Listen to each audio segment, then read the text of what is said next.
All right, people. I'm doing a little video here um, on in response to, or just in a giving a thought on censorship and technology. So I've been looking through some of my books, and I found this one by Jerry Mander. It's a cool name. It sounds made up to me, but his kids are actually have that last name too. So anyway, so the book, in the absence of the sacred, the failure of technology in the survival of the Indian nations. Anyway, he wrote a book called Four Arguments for the Elimination of TV. And I just looked up this book. I got it for like nothing. And it was almost free. So I bought it because it just seemed interesting to me. I have another book on technology. I can't remember his name. Shucks, I can't remember. Anyway, there's another guy a professor who, I think he died in the 90s or 2000, early 2000. He wrote almost exclusively on technology and its limitations, and how like he was around during the time when computers were coming into schools, and he didn't think they were actually that great for this, for kids and all that stuff. So, and then now we have a point where people are giving like their iPads to their kids that are like barely walking. So if you're one of those parents, I don't know. I mean, it's kind of hard that these last few generations of humans, we've had to endure technology, digital technology, TVs, and now we're into screens. I mean, there's technology that is, not out, directly trying to manipulate the mind.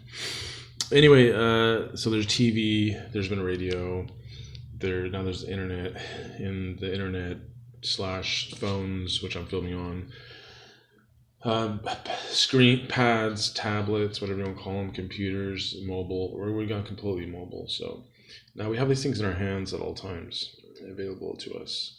So anyway, this is, I was gonna throw this book away, but I decided to keep it, and I'm glad I did. I actually am gonna read it. And I've been there's the current news of the last week is Facebook had worked with a company that allowed, well anyway, they were able to use data to mine people's interests and friends and even messages, I believe, on their phones. If you have that Facebook app, and the company, I mean, I'm not going to mention the name of the company, but this is I was watching a Tim Pool. Shout out to Tim Pool. He's been on censorship and these topics of the internet. Like the social media censorship. His ads have been taken off for just mentioning topics that are very controversial or considered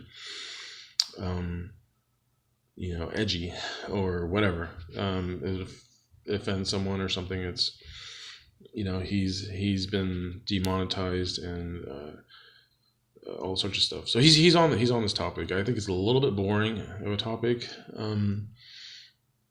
because you're just talking about how companies are censoring. Anyway, coming back to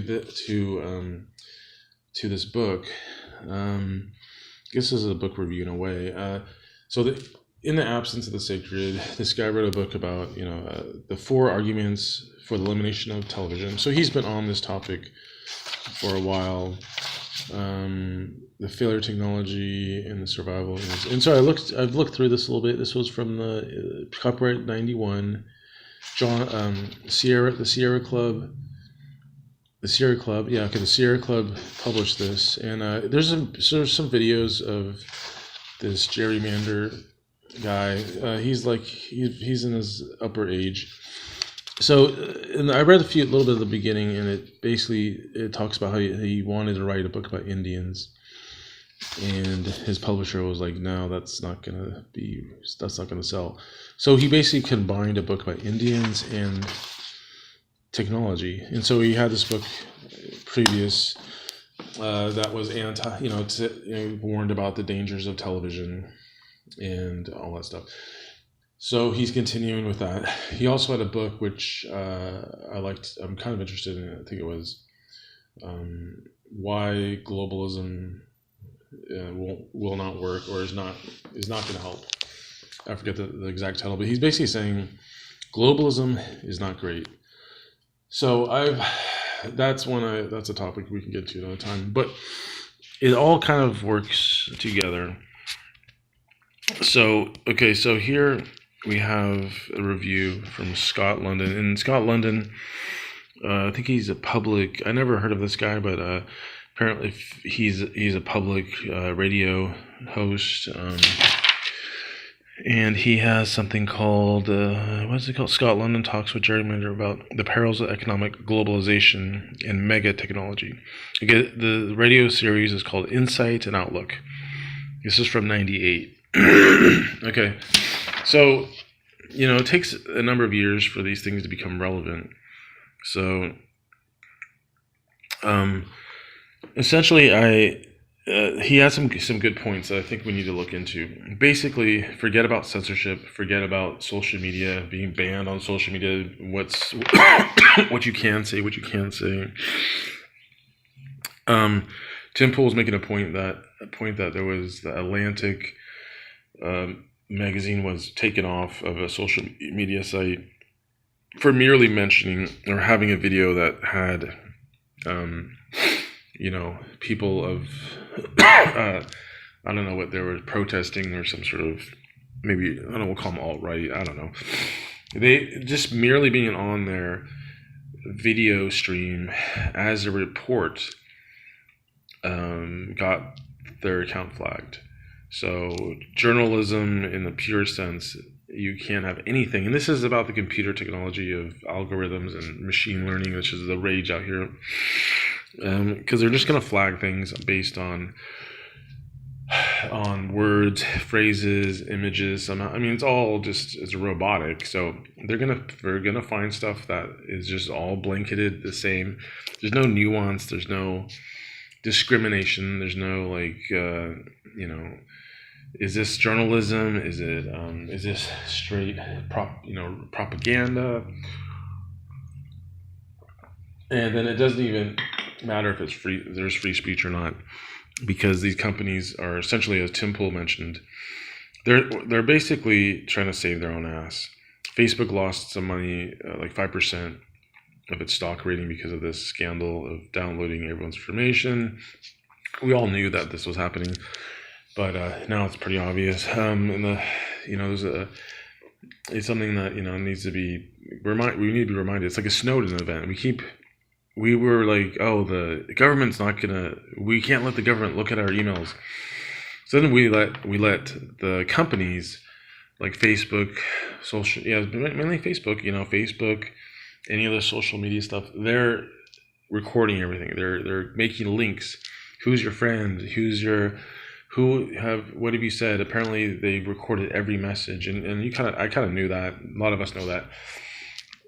Some people don't really care.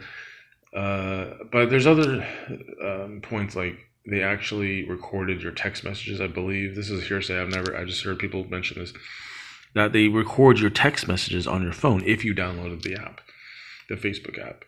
So the permissions were very wide, saying like we can read every message, and like I don't even know if it was in the permission, but you got to watch out what kind of apps you download. And these mainstream ones, you kind of want to use them, so you're gonna just go ahead and do it anyway.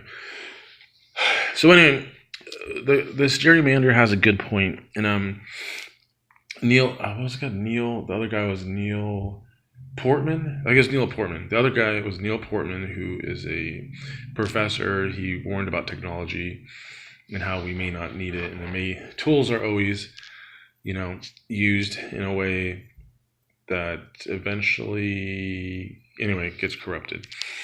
So, but Jerry Mander here in this book essentially says, okay, so there's Mander takes issue with the widespread notion that technology is neutral. So he doesn't think it's neutral. He calls TV a form of visual intoxication, entrancing the viewer and thereby replacing other forms of knowledge with the imagery of its programmers. So yeah, TV's programming, internet's programming. There's a lot more content now that, TV was cable. Before cable, there was like 5 channels.